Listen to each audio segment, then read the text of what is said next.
நேர்களை முக்கிய செய்தி. அண்ணா எம்ஜிஆர் ஜெயலலிதா படத்துடன் கட்சி கொடியை சசிகலா அறிமுகப்படுத்தியிருக்கிறார். ராமநாதபுரம் கமிட்டியில் அண்ணா எம்ஜிஆர் ஜெயலலிதா படத்துடன் கட்சி கொடியை சசிகலா அறிமுகப்படுத்தி இருக்கிறார்.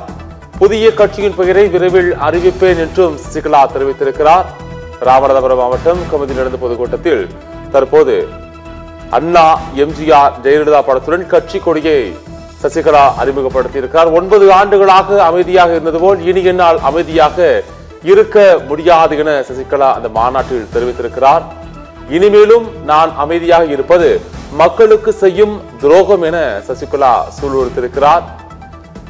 எதிரிகளையும் துரோகிகளையும் வேறொருக்கும் கட்சியாக புதிய கட்சி செயல்படும் என்றும் சசிகலா அறிவித்திருக்கிறார். எதிரிகளையும் துரோகிகளையும் வேறொருக்கும் புதிய கட்சியாக கட்சி செயல்படும் என்று தெரிவித்திருக்கிறார். தனது புதிய கட்சி திராவிட கட்சியாக அண்ணா எம்ஜிஆர் ஜெயலலிதா வழியில் செயல்படும் என்றும் சசிகலா தெரிவித்திருக்கிறார். அண்ணா எம்ஜிஆர் ஜெயலலிதா படத்துடன் கட்சி கொடியை சசிகலா அறிமுகப்படுத்தியுள்ளார்.